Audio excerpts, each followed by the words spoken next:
La violencia es el miedo a los ideales de los demás. Mahatma Gandhi. Un amén y cordial saludo a todos los audiovisores que se vienen conectando a través de todas las redes sociales de la Asociación Jurídica Derecho en Línea. Quien les habla es Karen Fiorella Sánchez Rodríguez en calidad de moderadora y les doy la bienvenida a la sesión número 8 del Diplomado Especializado en Violencia contra las Mujeres e integrantes del Grupo Familiar y Delitos Sexuales, que tiene el auspicio académico del Ilustre Colegio de Abogados de Sullana, y es grato comentarles que el día de hoy contamos con la presencia de una buena amiga de la casa y gran conocedora del derecho.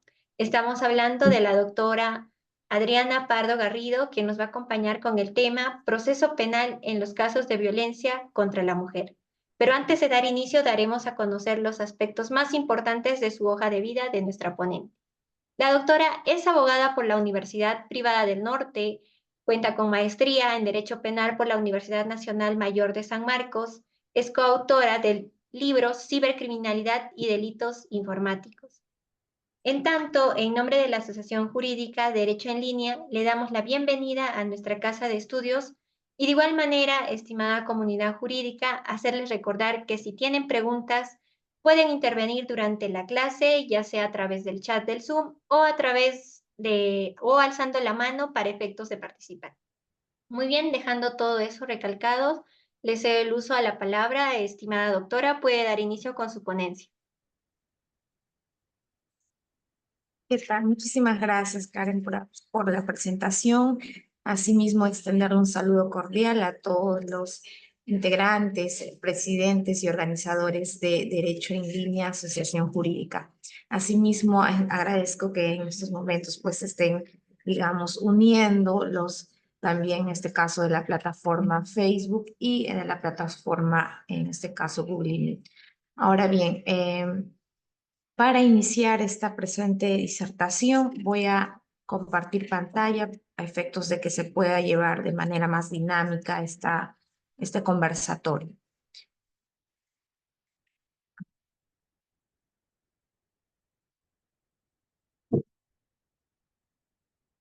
Ok, ¿se puede visualizar o ya se ve la pantalla, las diapositivas? ¿Me confirman, por favor? Sí, todo conforme querida doctora. Ya, ahora sí, ¿no? Mejor.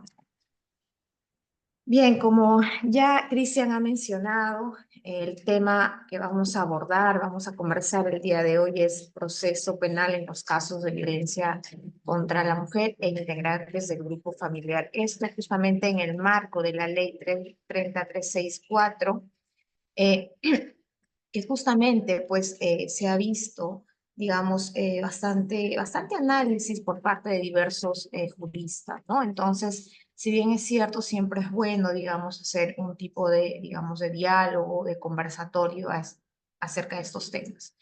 Entonces, pasamos a la siguiente diapositiva y como cuestiones generales o preliminares acerca de la ley 30364, es importante pues abarcar justamente el tema de que quiénes son sujetos de protección en el marco de la presente ley.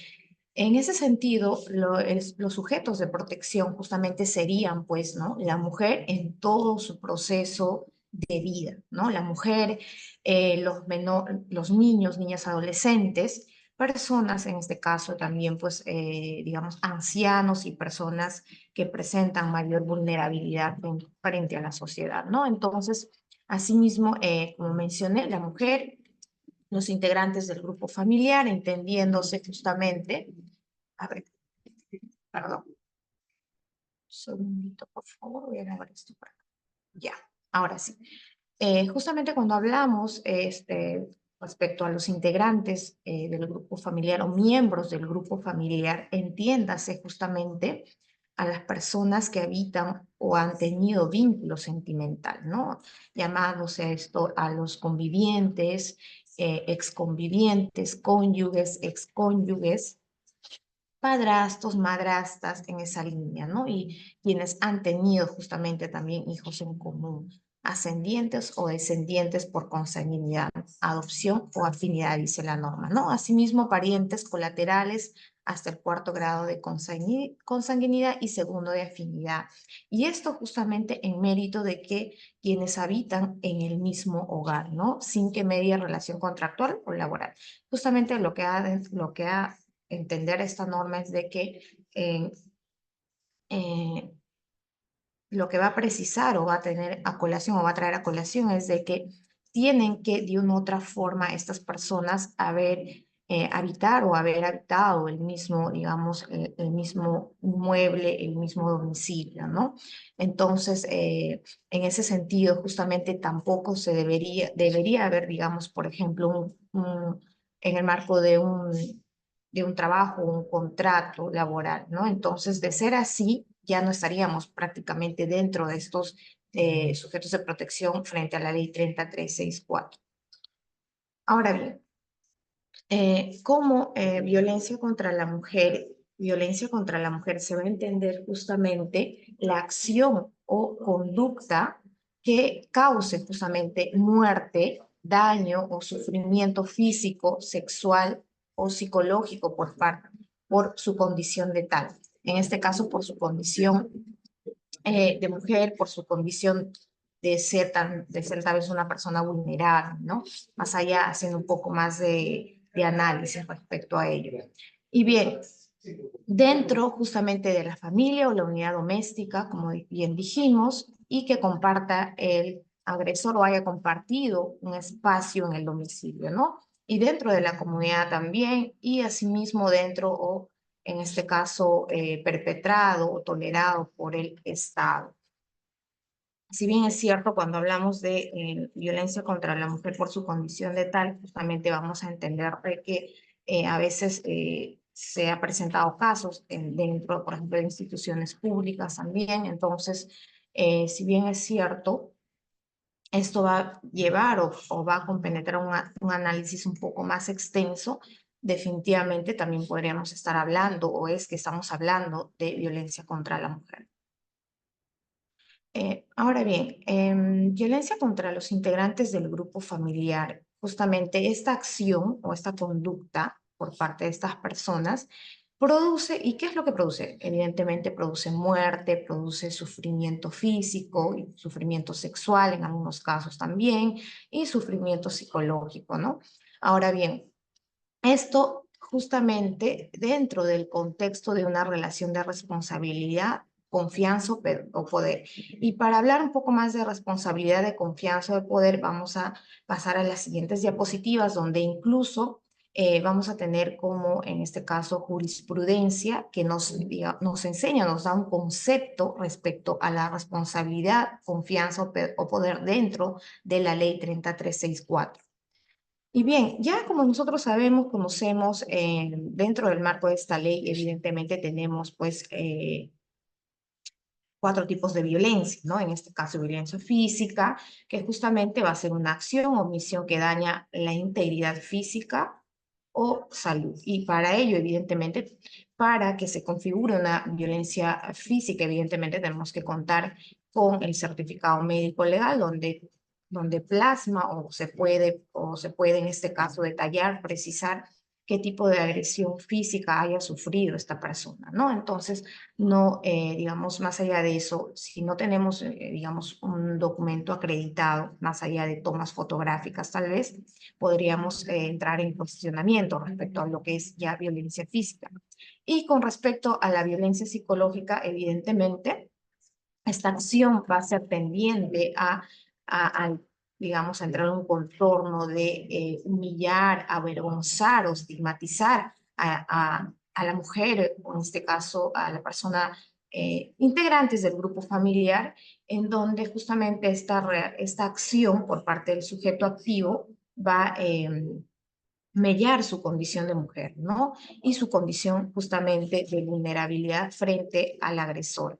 Ahora bien, y para evidenciar o para tener un medio probatorio respecto a la violencia psicológica, evidentemente es importante contar con la pericia psicológica, sea en este caso emitida por el Instituto de Medicina Legal o en su defecto por otra institución, que puede ser Centro de Emergencia de la Mujer también, y bueno, en este caso, de una otra forma, va a coadyuvar este tipo de pericia para para la presente investigación, ¿no?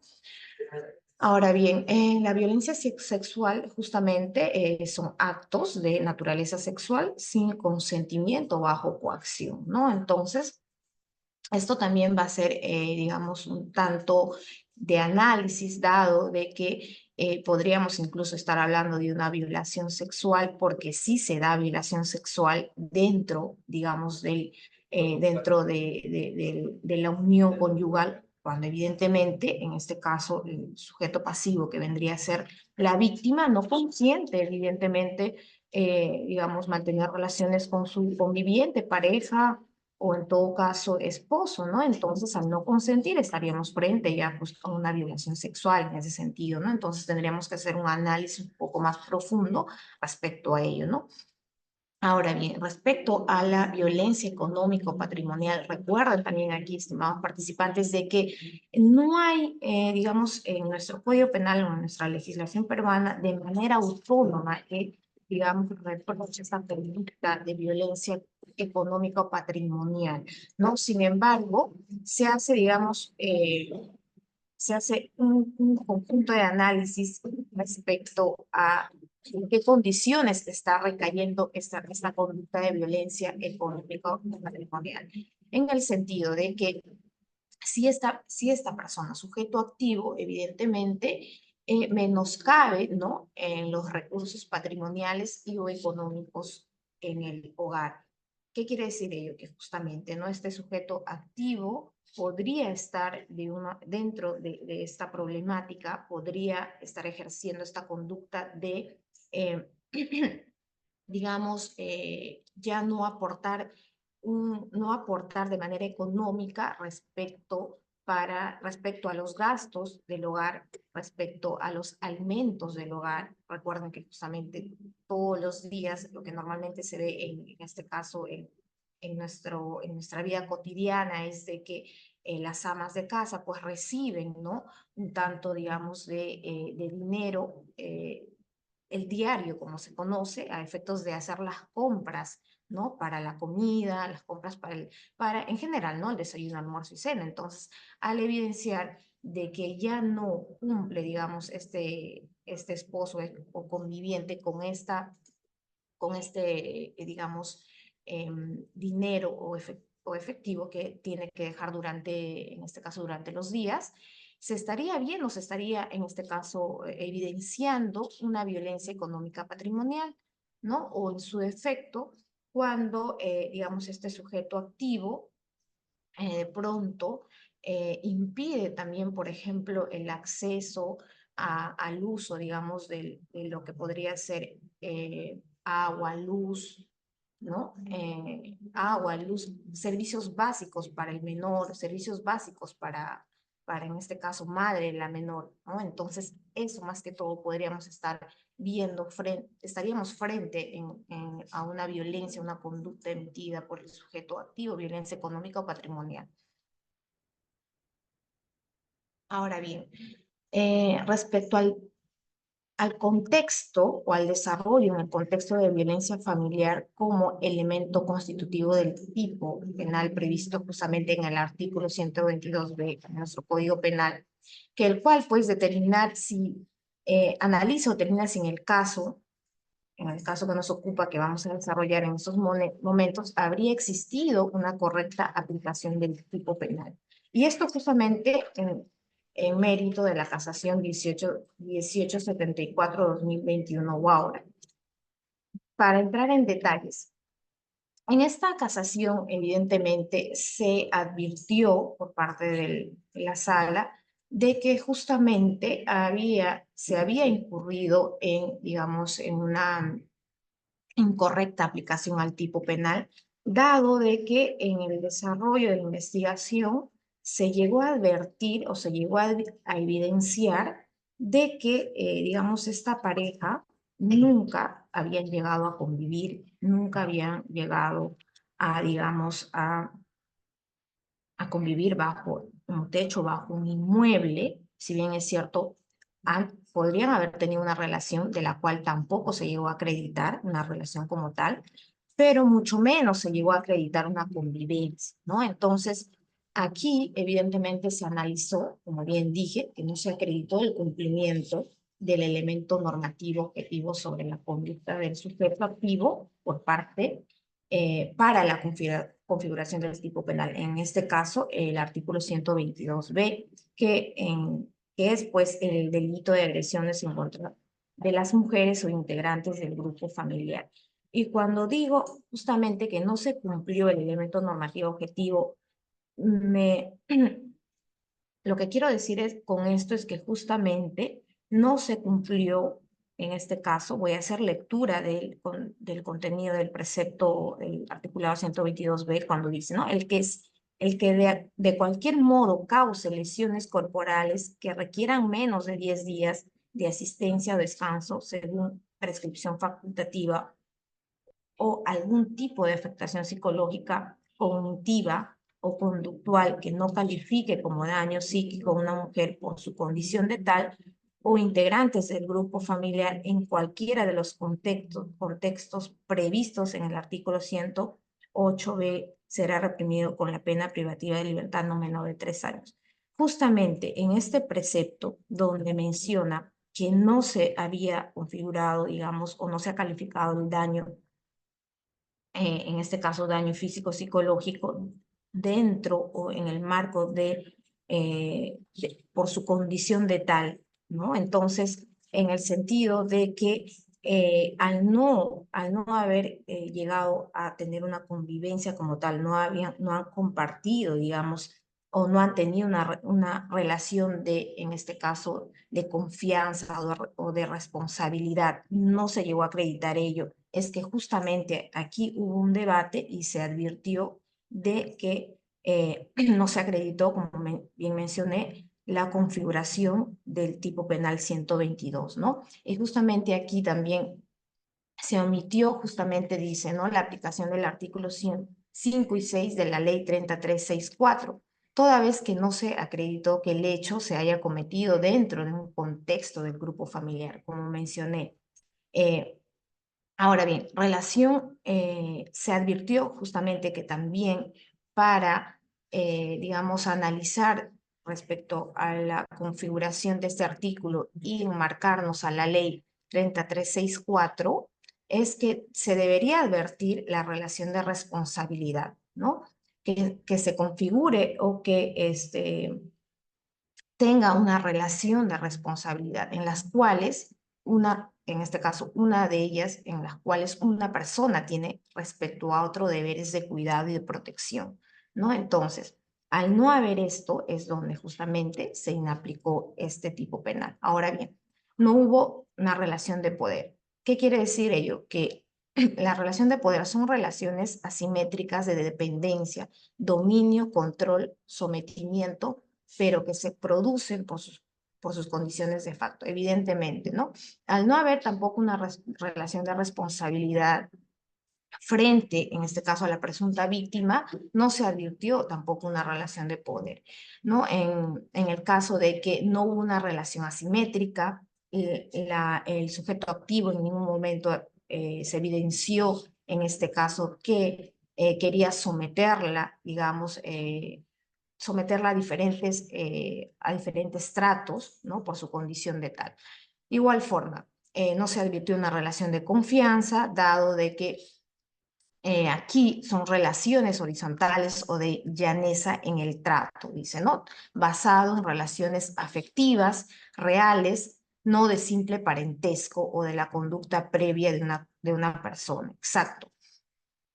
Si bien es cierto, pueden haber sido parejas, sin embargo, más allá de eso, no se advirtió una relación, digamos, de justamente afectiva, de confianza, ¿no? Que sobrepase justamente ese nivel o ese estándar de su condición de tal para que se pueda ver frente a ello a la presunta víctima, ¿no? Ahora bien, Precisó también que no se acreditó que el recurrente y la agraviada hayan mantenido convivencia, puesto que aquellos nunca habían convivido, ¿no? Por lo que no se acreditó que el hecho se haya realizado dentro de dentro de un contexto grupo familiar.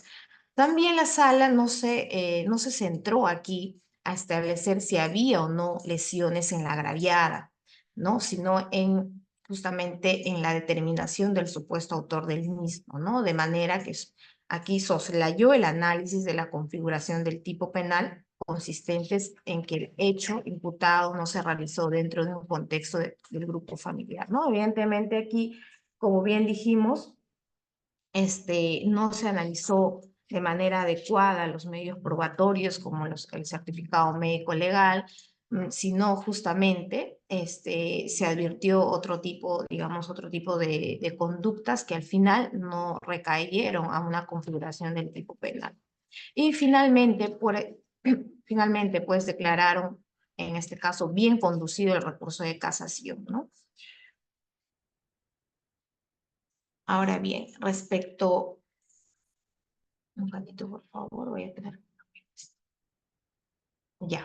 Ahora bien, respecto a la ley 3364, que justamente es materia de clase el día de hoy, se va a evidenciar de que justamente para la aplicación de esta ley, de la 3364, evidentemente, cuando nosotros nos ponemos a verificar lo que vamos a entender o lo que nos va a dar a entender esta ley es de que efectivamente, ¿no? Si bien para una conducta dolosa, en este caso, para una acción por parte de un sujeto activo frente a un sujeto pasivo, en este caso violencia física, psicológica, violencia sexual, violencia, en este caso patrimonial, una vez se haya recepcionado la denuncia, que ya lo vamos a ver más adelante, el proceso de la denuncia, evidentemente va a haber medidas de protección cautelares para este tipo de estos hechos, ¿no?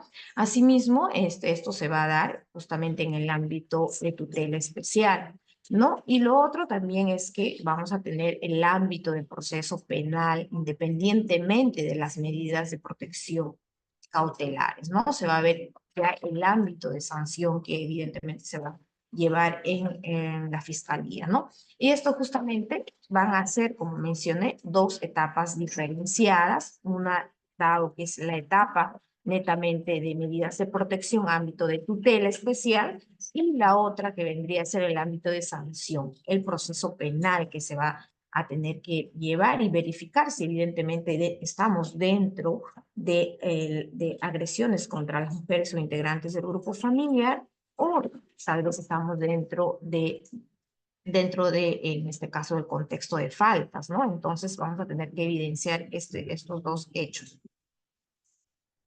Ahora bien, el proceso especial de tutela, justamente el que comenté, la etapa de protección, se va a dar,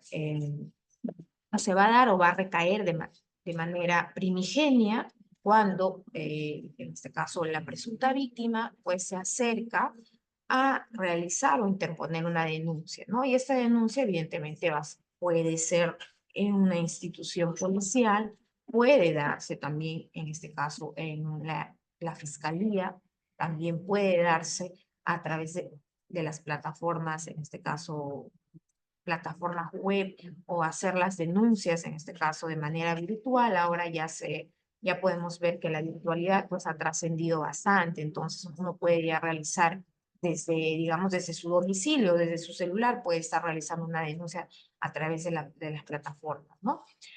Es así de que una vez de que se haya recepcionado la denuncia, sea en este caso en una institución policial o en una fiscalía, lo que se va a hacer es de que una vez recepcionada la denuncia, el efectivo policial, en este caso el representante del Ministerio Público, va a tener que cumplir con el llenado de la ficha de valoración de riesgo.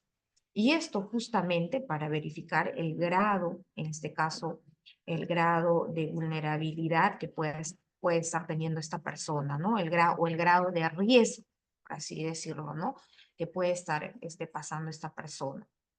Ahora bien, una vez recepcionada la denuncia, en este caso si hablamos dentro de la institución policial, el instructor tiene, dentro de las 24 horas, tiene el plazo para que pueda remitir al juzgado de familia esta denuncia, ¿no?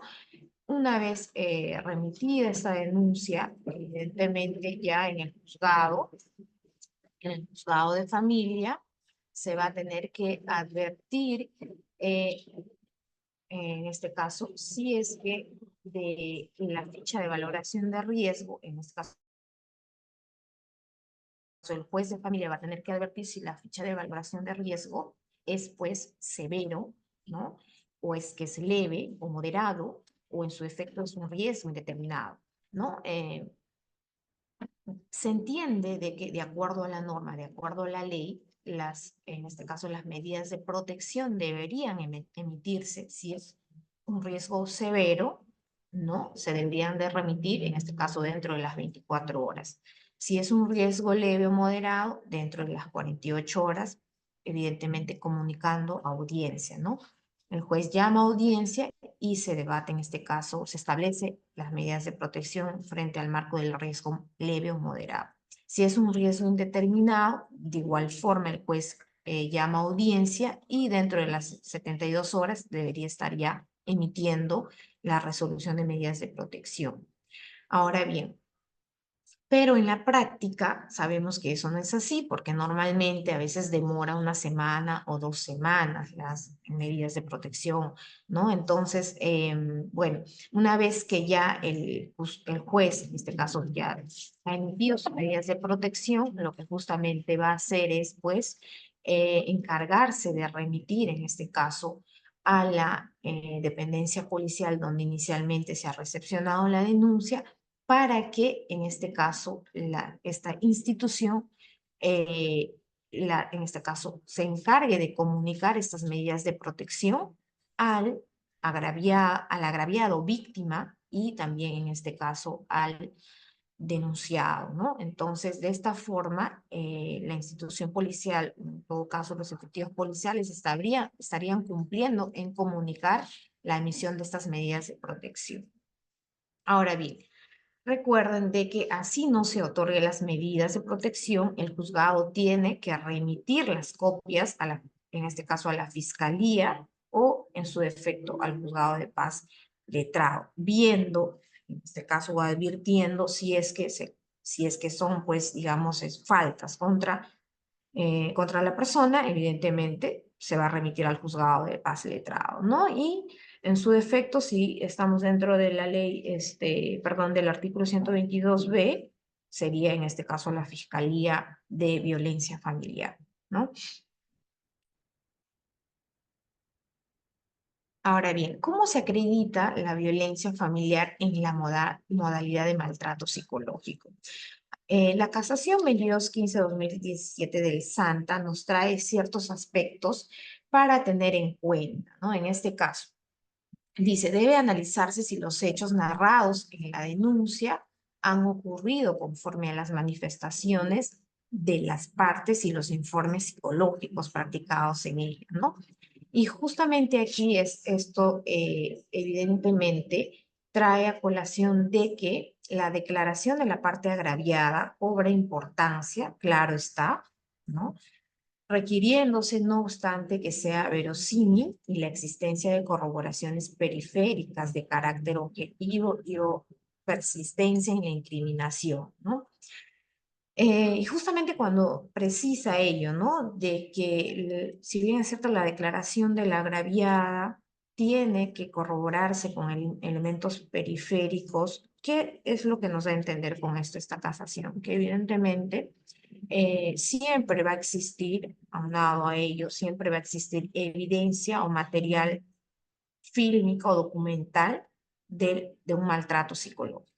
Yo considero que siempre a través, en este caso, de mensajes de texto, mensajes, no sé, a través de Messenger, a través de alguna red social, hasta audios o videos, ¿no? En donde justamente lo que en este caso la víctima o la agraviada manifieste va a realzar o va a corroborar justamente con esos elementos periféricos su declaración, ¿no? De ello más que todo.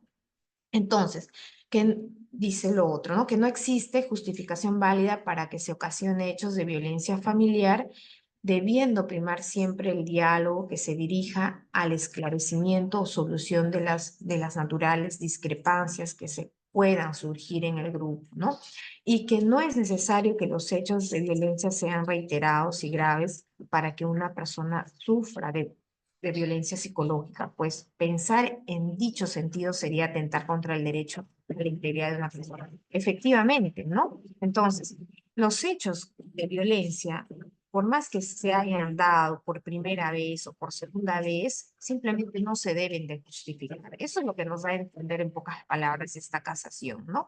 De que no se deben minimizar, de que no se deben justificar estos hechos de violencia porque hayan sido primera vez o es la segunda vez, ¿no? Sino de que justamente haya sido primera o segunda vez, y más aún si han sido de manera reiterada en todo el proceso, es donde justamente debería de valorarse, ¿no? Entonces, aquí esta casación nos deja un claro ejemplo de no de pronto revictimizar a una persona que va y pone su denuncia, en este caso en una institución policial o en este caso en la institución del Ministerio Público, igual, ¿no?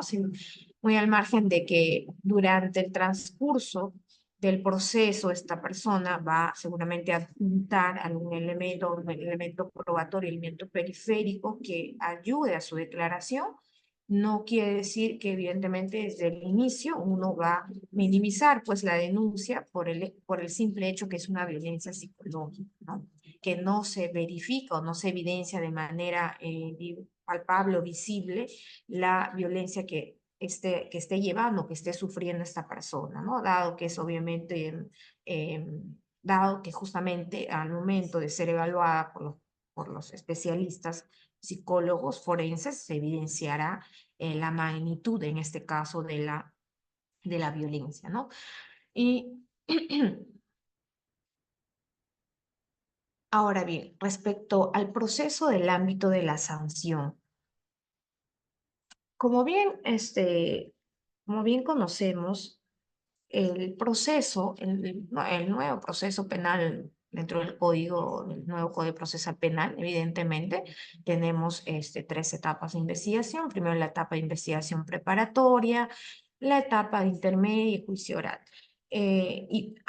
¿Cuál es el motivo por el cual menciono respecto a este proceso? Porque lo que normalmente nosotros sabemos o llevamos casos de violencia contra la mujer y los integrantes del grupo familiar es que estos casos normalmente pues se llevan a través, digamos, de la incoación de un proceso inmediato, ¿no? Entonces, por eso es de que justamente a efectos de diferenciar un poco es donde preciso, digamos, esta etapa, ¿no? De que la conocemos muy bien, evidentemente, estas tres etapas del proceso penal. Una que es, en este caso, la investigación preparatoria, donde se van a ver respecto a las diligencias preliminares y dentro de las diligencias preliminares, los actos urgentes e inaplazables.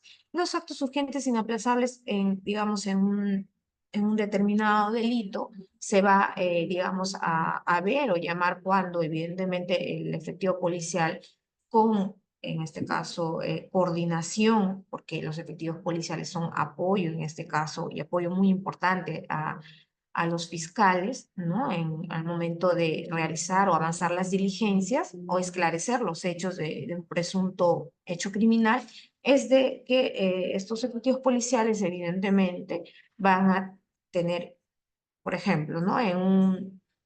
En un claro, por ejemplo, homicidio en vía pública, ¿no? Lo que normalmente los efectivos policiales pues hacen es de comunicar a los peritos de escena del crimen para que peritos criminalísticos pues se acerquen a la escena del crimen y puedan hacer en este caso el recojo de todo lo que es los indicios y evidencias de la escena del crimen.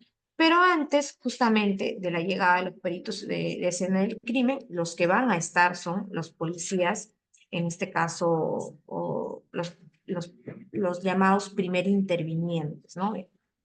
los efectivos que han llegado de manera primigenia, que podrían ser de comisaría o de, digamos, de algún departamento de investigación criminal, se acercan y lo que van a hacer es, digamos, perennizar toda esa escena del crimen a efectos de que no haya, digamos, ningún tipo de alteración, vulneración a la escena, ¿no? No haya ningún tipo de contaminación a la escena. Entonces, de manera urgente, lo que van a hacer es los efectivos que han llegado en el primer momento, ¿no? Eso hasta la llegada de los peritos criminalísticos que harán su trabajo justamente ya y en presencia del fiscal encargado del caso, el tema de lo que es el levantamiento del cadáver, por ejemplo, ¿no? Dentro de esos actos urgentes, evidentemente, también sabemos, por ejemplo, el tema de lo que es el recojo de lo que es los elementos fílmicos en este caso puede ser en un inmueble que justamente estos videos o estas cámaras hayan estado enfocando a esta escena del crimen, o de pronto también en este caso a la cámara de la municipalidad, ¿no? Que justamente a veces también están enfocando una escena del crimen o simplemente una determinada calle. Entonces, lo que se va a hacer de manera primigenia y dentro de estos actos urgentes es recabar justamente estas evidencias, ¿no? Ahora bien, ya adentro, justamente, una vez de que ya, digamos, que ya se haya llegado a culminar estas diligencias o estas, digamos, este proceso de investigación, un pequeño proceso de investigación de diligencias preliminares, lo que justamente ya se advertirá de que el fiscal de una u otra forma, pues, formule, en este caso, formule o en su defecto también sobresea, dependiendo, un momento por favor, dependiendo de que si este presunto hecho criminal pues es o no es, digamos, o no constituye un delito, ¿no? Entonces, a mérito de ello, ya pasando justamente a la etapa intermedia, vamos a ver justamente el debate acerca del requerimiento de sobreseimiento, si es que el fiscal llega a sobreseer el caso, o si no, o en su defecto, el saneamiento de la acusación, ¿no? Y finalmente en el juicio oral se va a determinar pues la valoración de la prueba, se va a determinar la inocencia o la culpabilidad, en este caso del acusado, ¿no?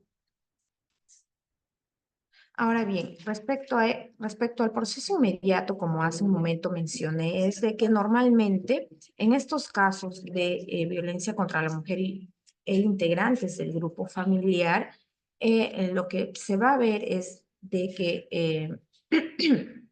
antes de iniciar el proceso inmediato como tal, existen evidentemente actuaciones o protocolos de actuaciones interinstitucional específicos para la aplicación del proceso inmediato.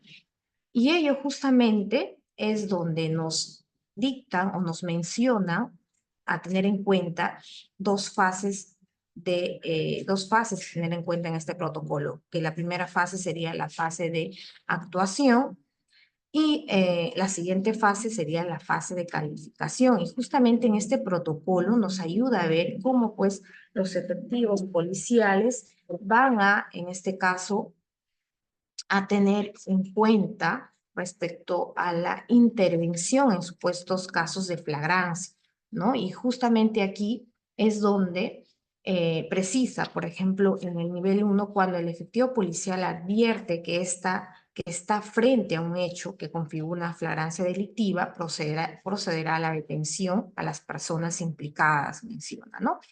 Evidentemente, producirá también la detención, en este caso el efectivo policial, una vez que haya producido ya la detención, va a comunicar el motivo de su detención y de sus derechos a esta persona, ¿no? De igual forma, se va a realizar todo el procedimiento, en este caso de registro personal, en este caso, si es que se llega también a incautar alguna evidencia, ¿no? O se va a llegar a incautar tal vez el equipo celular del detenido, ¿no? Entonces, a tener en cuenta todo lo que se va a incautar digamos, en el momento de la intervención, ¿no? Y ello justamente procediendo con la cadena de custodia, el acta de lacrado y toda la documentación correspondiente.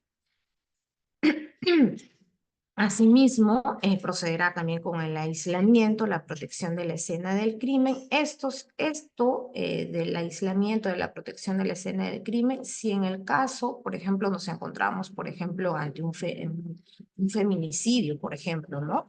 Ante un feminicidio, evidentemente, lo que se va a suscitar es todo ello, ¿no? El aislamiento de la escena del crimen como tal, como mencioné hace un momento.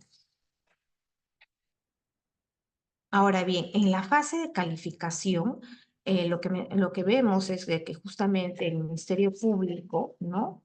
En este caso, el representante del Ministerio Público, el fiscal, durante las diligencias o culminadas las mismas, determinará si la intervención se realizó efectivamente bajo los parámetros de la flagrancia delictiva, ¿no? Recuerden que la flagrancia delictiva, existe tipos de flagrancia delictiva, dentro de ello justamente se va a analizar si esta evaluación que va a realizar, va a determinar que los hechos configuran o no configuran un delito, ¿no? O la detención no se haya producido bajo ningún supuesto de flagrancia, también se va a determinar.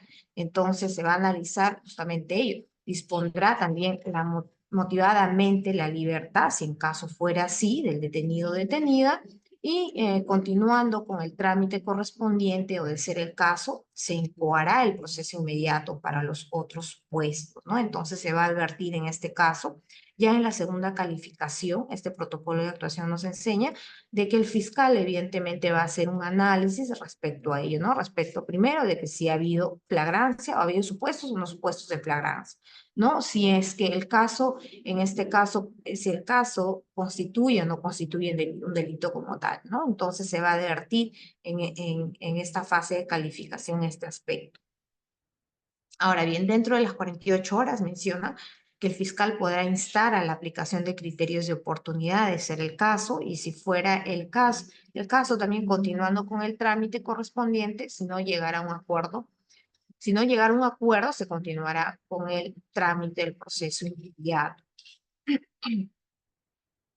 Evidentemente, el fiscal tiene al margen de hacer verificar la legalidad de la detención. Ojo, también va a hacer la legalidad de manera primigenia de las actas. Ojo, está, ¿no? Claro, está la legalidad. Verificar en este caso, verificar la legalidad de las actas, ¿no? Si es que si se ha cumplido o no se ha cumplido con las actas que requiere justamente cuando estamos frente a un hecho de flagrancia, un supuesto hecho de flagrancia, ¿no? Ahora bien, respecto ya a los supuestos de la aplicación en el proceso inmediato, como ya lo ha mencionado también en este caso el protocolo de actuación, justamente vamos a ver de que se tiene que advertir para los supuestos de aplicación del proceso inmediato, se tiene que advertir lo siguiente. Primero, ojo, como ya mencioné, la flagrancia delictiva, ¿no? En este caso, respecto al punto, al caso en concreto de violencia contra la mujer y los integrantes del grupo familiar, el agente aquí es descubierto en la realización del hecho punible. El agente acaba de cometer el hecho punible y es descubierto, ¿no? También el agente ha huido o ha sido identificado durante o inmediatamente después de la perpetración del hecho.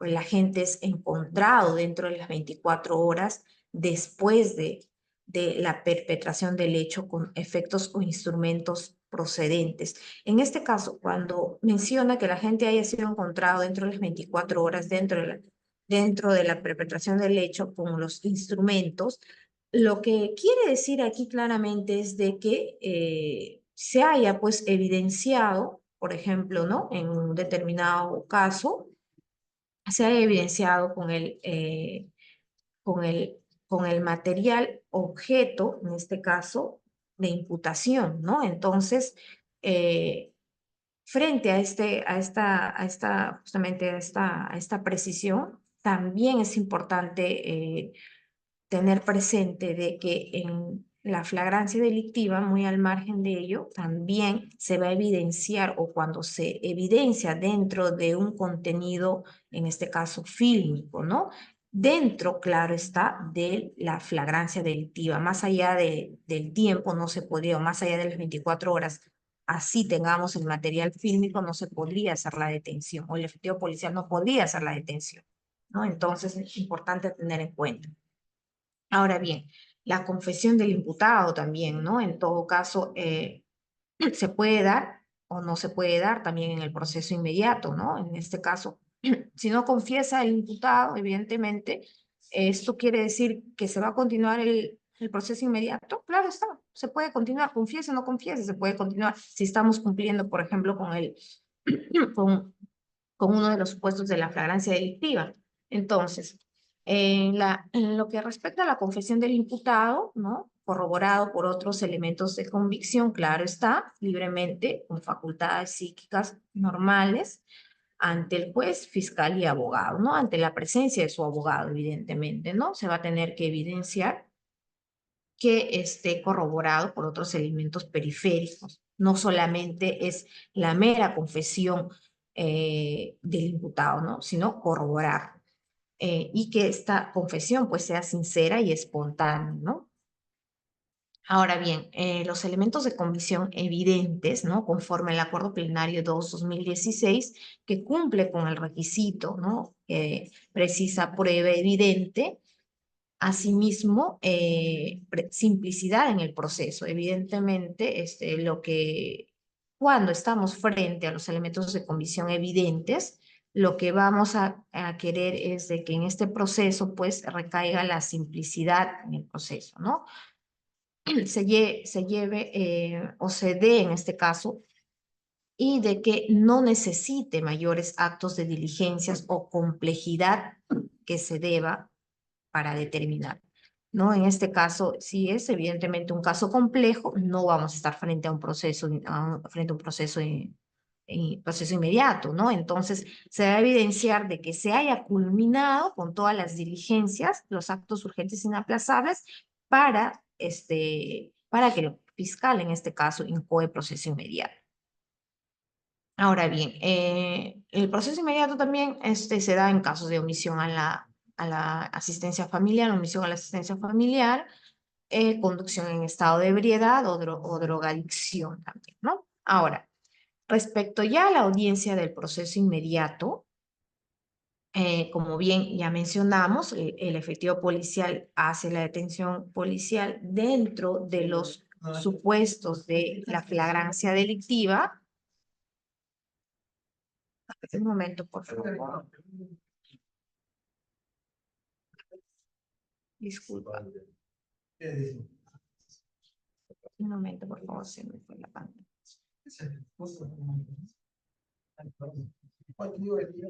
Ya, disculpa. Como mencioné, ¿no? Como mencioné hace un momento, el efectivo policial hace la detención dentro de los procesos, dentro de los supuestos de flagrancia, una vez de que ya haya comunicado, en este caso al fiscal, vamos a hablar, por ejemplo, de violencia, poniendo un caso como tal, ¿no? Un caso como tal respecto a violencia física en agravio de un menor de edad por parte de su madre, por ejemplo, ¿no? El fiscal, una vez que el fiscal tome conocimiento de este caso, solicita al juez la incoación del proceso inmediato. Ojo, teniendo en cuenta que ya tenemos, en este caso, elementos de convicción evidentes, como mencioné, ¿no? Y para ello, evidentemente, una vez que el fiscal solicita al juez la incoación del proceso inmediato, Lo que va a hacer el juez, en este caso, es realización de la audiencia del proceso inmediato. Va a convocarla a la audiencia del proceso inmediato, ¿no?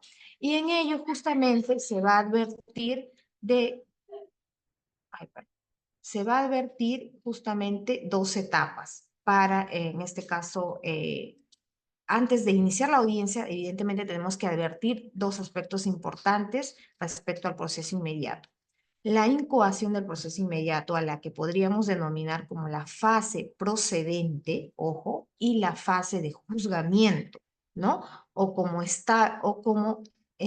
establece en este caso el Código Procesal de Juicio Inmediato, ¿no? Entonces estamos viendo primero como primera fase la fase de procedencia y segundo a ello la fase de juicio inmediato, ¿no? Entonces, ahora bien, una vez que el juez convoque a audiencia, lo que se va a evidenciar es la procedencia, la incoación del proceso inmediato, va a verificar si evidentemente se ha cumplido primero con los supuestos de flagrancia. Se va a determinar también, o se va en este caso, el juez debe limitarse a determinar la existencia de la evidencia delictiva y ausencia de complejidad, lo que mencioné hace un momento. Si el caso se evidencia complejo, evidentemente no se va a proceder a incoar el proceso inmediato. Ojo. Entonces, el fiscal aquí se tiene que encargar de evidenciar al juez de que se hayan cumplido todos los actos urgentes e inaplazables. Por ejemplo, como mencioné, un caso de violencia en agravio de un menor de edad por parte de su progenitora, ¿no? ¿Qué es lo que primero, punto número uno, vamos a tener aquí? Es de que se haya cumplido con la Cámara GESE, ¿verdad? Cámara GESE. Evidentemente que tengamos también el certificado médico legal para verificar en este caso las lesiones del menor. Lo otro, si durante la violencia que se ha ejercido por parte de la madre hacia su menor, en el caso que yo he visto, por ejemplo, la madre llegó, digamos, al momento de ejercer la violencia, de querer sacar del inmueble, en este caso a rajatablas, vamos a llamar así, del inmueble de la tía. La madre llega a romper la prenda del menor, ¿no? En este caso, ¿qué podríamos hacer? ¿No? Por ejemplo, como abogados. Evidenciar, por ejemplo, o en este caso como fiscales, ¿qué podríamos hacer? Evidenciar o hacer un acta de perenización de perenización fotográfica de la prenda, ¿no? Para evidenciar, en este caso, evidenciar la agresión, o sea, cómo se ha dado la magnitud de la agresión, tanto más que rompió, en este caso, la investigada llega a romper la prenda de la menor, ¿no? Entonces, eso, toma declaraciones, la toma de declaraciones de testigos del lugar, ¿verdad? Ahora bien, entonces, ¿qué más? Visualización en este caso, de material fílmico, videos que han estado, digamos, instalados en el inmueble o, en este caso, inmediaciones del inmueble, ¿no? Entonces, todos esos elementos evidentes que coadyuven de que se genere o se realice o se incoe en un proceso inmediato y que más allá de eso no va a haber más diligencias de complejidad como para, digamos, como para que el juez en este caso pueda negar en este caso, esta incoación de proceso inmediato, ¿no? Entonces, sobre la procedencia en este caso, en la audiencia también se va a determinar sobre la procedencia del principio de oportunidad, claro está, ¿no? De un acuerdo reparatorio o de la terminación anticipada, ¿no? Sin embargo, va a haber casos de que, digamos, la investigada simplemente no se someta a un principio de oportunidad o no esté de acuerdo, simplemente tampoco quiera someterse a una terminación anticipada. En ese caso, en este caso, lo que va a determinar evidentemente el juez es de que nos vayamos a juicio, ¿no? Entonces, sobre esta medida, de todas maneras es importante traer a colación de que por lo mismo que es un proceso, digamos, inmediato, es de que se tiene que determinar estas dos procedencias, ¿no? La procedencia del principio de oportunidad, en caso fuera así, o la terminación anticipada. Ahora bien, sobre la procedencia de la medida coercitiva requerida por el fiscal, también evidentemente se va a, en este caso el fiscal, ¿no? Va a solicitar una medida coercitiva que podría ser, en este caso, comparecencia con restricciones, ¿no? Entonces, de esta forma, ya se declararía procedente, en este caso, perdón, se declararía procedente el proceso inmediato, ¿no? Ahora bien, esta fase no tiene por objeto justamente determinar la responsabilidad del investigado, claro está, porque la vamos a ver en la fase de juzgamiento.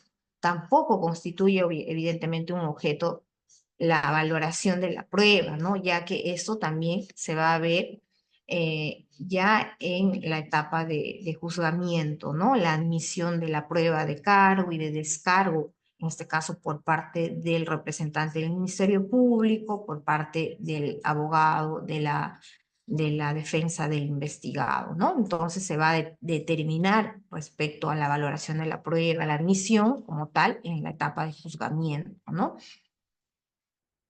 Esto más que todo respecto a la audiencia en el proceso inmediato. Bien, esto sería todo respecto a mi participación en cuanto a la audiencia, bueno, al el proceso como tal de investigación frente a los casos de violencia familiar y los integrantes del grupo familiar. Si habría alguna pregunta, tal vez. Cristian. Excelente. Sí, excelente, querida doctora Adriana Pardo. Como usted ha mencionado, es hora de la fase de preguntas referente al proceso penal en casos de violencia contra la mujer. Y, estimada comunidad jurídica, si tienen alguna pregunta, duda o palabras de elogio, pueden levantar las manitos para efectos de subsanar. Muy bien. Eh, me pareció bastante claro, estimada doctora, la ponencia, pero tengo una duda pequeñita referente al último tópico que abarcó sobre el proceso de audiencia inmediata, ¿no? ¿Qué A ver, pasaría, qué pasaría, supongamos, ¿no? Que el denunciado no se presenta a la audiencia en el proceso inmediato. En eso, ¿qué pasaría en el juicio? ya. A ver, lo que pasa es que, Cristian, vamos a tener en cuenta de que cuando el fiscal, en este caso, requiera o solicita al juez, en este caso, el requerimiento de proceso inmediato, se entiende de que esta persona o este investigado se encuentra un detenido. ¿Me entiendes? Porque se encuentra detenido dado de que está cumpliendo, en este caso, los supuestos, como mencioné, de la aplicación del proceso inmediato. Recuerda que primero para que se cumpla el supuesto de aplicación del proceso inmediato, tenemos de que el efectivo policial haya intervenido en supuestos de flagrancia delictiva a esta persona, en este caso, en el caso concreto que mencioné, a la madre de la menor que ha sido, pues, en este caso, que había agredido a la menor, ¿no? Entonces, primero, ya tenemos a una detenida, como se puede decir, ¿no? Estaríamos cumpliendo ahorita con un supuesto de la flagrancia delictiva, ¿no? Que la gente haya descubierto en la realización del hecho punible. Entonces, una vez que ya tenemos a esta detenida, es donde se va a realizar diligencias urgentes inaplazables, el efectivo policial, justamente en coordinación con el representante del Ministerio Público, el fiscal en este caso de la Fiscalía de Violencia contra la Mujer y los integrantes del grupo familiar, realizan las diligencias urgentes inaplazables una vez de que ya se hayan conseguido los elementos de convicción evidentes, ¿no? Como ya mencioné, se hayan conseguido todos esos elementos de convicción evidentes y considera el fiscal de que no es una investigación digamos, que amerita ser un caso complejo, ¿no? O es una investigación que se ha culminado con todos los actos, en este caso actos de investigación. Una vez que se ha culminado, ha cumplido con todos los actos de investigación, el fiscal ya va, en este caso, a solicitar la incoación del proceso inmediato. Claro está, como vuelvo a decir, si es que se ha cumplido los elementos, se haya dado, tenemos elementos de convicción evidentes de que se haya producido violencia, en este caso física, en agravio del menor. En este caso mencionaremos, como dije, el certificado médico legal del menor, la cámara GESEL, donde declara el menor, obviamente, que ha sido agredida por su madre, ¿no? Entonces, todos esos elementos importantes a tener en cuenta para que el fiscal pueda, en este caso, incoar proceso inmediato, ¿no? Más allá de eso, si no tenemos todo esto, no va a haber un proceso inmediato, no va a haber tampoco, en este caso, un investigado, ¿no? Entonces, o simplemente, si es que no se ha llegado a cumplir con todos los actos urgentes inaplazables, el fiscal tampoco va a solicitar el proceso inmediato. Recuerda, en todo caso, lo que va a hacer el fiscal es convertir en compleja, a través de una disposición fiscal, convertir en compleja la investigación y que la investigación solamente se lleve a través, en este caso, del proceso común, ¿no? En este caso, a través bueno, se cumple en este caso, ¿no? Investigación preparatoria, etapa intermedia y juicio oral. Todos los tres procesos, en este caso, de la etapa. Excelente, querida doctora Adriana Pardo.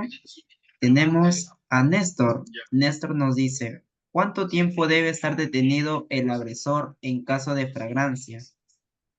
En este caso, 48 horas. Aquí está. 48 horas tiene que, bueno, ustedes saben, ¿no? La detención, la flagrancia delictiva son 24 horas. Una vez de que ya ha sido detenido esta persona, dentro ya de las 48 horas, tenemos para que el efectivo policial realice en este caso, realice los actos urgentes inaplazables, ¿no? Mientras que se encuentre, en este caso, 48 horas detenido. Excelente, doctora. Tenemos a José, nos comenta, ¿dónde es más efectivo realizar la denuncia? ¿En la fiscalía o en la comisaría? A ver, a ver, vamos a tener en cuenta aquí dos aspectos. Si es un caso, evidentemente, si es un caso que cumple los presupuestos de una flagrancia delictiva, evidentemente que en una comisaría más cercana, ¿verdad?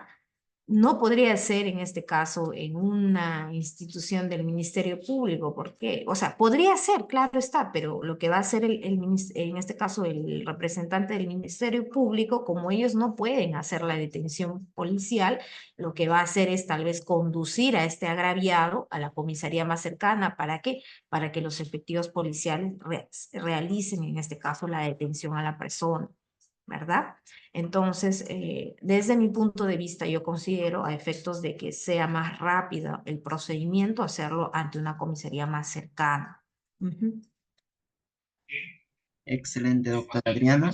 Tenemos dos para finalizar.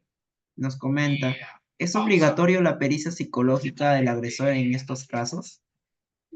A ver, por ejemplo, en el caso de violencia física, ¿ya? Sea de una mujer o un varón, perdón, claro, un varón también, ¿no? Una persona mayor o menor de edad, cuando nos encontramos frente a los puestos de flagrancia, lo que me he dado cuenta es de que los fiscales manejan como estrategia imputar solamente lesiones físicas. ¿Por qué? Porque justamente a ellos les conviene de que se realice todas las diligencias urgentes e inaplazables que configuren las lesiones físicas para incoar proceso inmediato. ¿Por qué no configura en este caso violencia, o sea, es decir, no tipifican violencia física y psicológica? ¿Por qué? Porque en ese momento no van a tener chance o no van a tener el plazo de recabar la pericia psicológica. recuerda que solamente son 48 horas. Y al no tener la pericia psicológica, la otra parte va a cuestionar y va a decir, el fiscal está imputando violencia física y psicológica, sin embargo, no está cumpliendo con adjuntar la pericia psicológica a efectos de evidenciar si tiene o no tiene maltrato psicológico, ¿no? Entonces, al no tener esto, lo que va a pasar es de que el juez no va a aceptar el proceso inmediato, ¿no? Entonces, por eso es por estrategia, lo que hacen los fiscales es simplemente tipificar por violencia física, porque de esa forma sí van a cumplir con todos los actos urgentes e inaplazables para que el juez sí acepte su requerimiento de proceso inmediato. ¿Me entiendes? Ese es el detalle. Excelente, doctora Adriana. Ya con esto acabamos. Nos comenta Edgar. ¿Qué diligencias urgentes e inaplazables, aparte de la cámara Gelsen, se tiene que realizar en casos de flagrancia delictiva? Eh, bueno, lo que pasa es que ya está determinado dentro, digamos, de directivas, cuando estamos dentro de los supuestos de la flagrancia delictiva, por ejemplo, en casos de menores de edad, porque en casos de mayores de edad, evidentemente lo que se va a hacer es tomarles una declaración, pero en los casos de menores de edad, a efectos, ustedes, como en este caso, conocedores también del derecho, estudiantes del derecho, saben de que en este caso, eh, realizar una evaluación o en este caso, tener un contacto con una menor de edad a efectos de que te brinde información, lo hacen, ¿qué más llamados los especialistas, en este caso, en los psicólogos forenses? ¿No es cierto? A veces ni efectivos policiales ni fiscales vamos a saber en este caso cómo realizar un abordaje para la recepción de un menor de edad, por ejemplo, de 8 años, 9 años. ¿Por qué? Porque no tenemos, digamos, la especialidad como tal. Podemos tener los conocimientos, pero no la especialidad como tal para hacer un abordaje para que un menor de edad pueda brindar su declaración, ¿no? Entonces, ¿qué más llamado a ello? Que existan evidentemente directivas, que incluso esté en nuestra normativa de que un menor de edad la declaración de un menor de edad tiene que ser llevada a través de la entrevista única en cámara gestora, ¿no? Entonces, esto considero yo, a no ser de que nos encontremos en un lugar donde no exista tal vez digamos, no se lleve a cabo la entrevista única de cámara Gesell porque tal vez no cuentan con el personal o porque no cuentan con la logística, etcétera, sería diferente, ¿no? Ahí sí yo considero que se tendría que tomarle la declaración a un menor de edad. Pero si estamos, por ejemplo, aquí en Lima o en otras ciudades donde sí cuentan con todos estos, digamos, esta logística, el personal, etcétera, entonces el procedimiento es de que se lleve la declaración a través de una entrevista de cámara Gesell. Gracias. Muy amable, querida doctora Adriana Pardo. Excelente abordaje referente al proceso penal en casos de violencia contra la mujer. Hemos aprendido mucho el día de hoy, referencia a algunos tópicos, algunas jurisprudencias relevantes dentro de este caso. Asimismo, a modo de concluir, tenemos José, nos dice muchísimas gracias.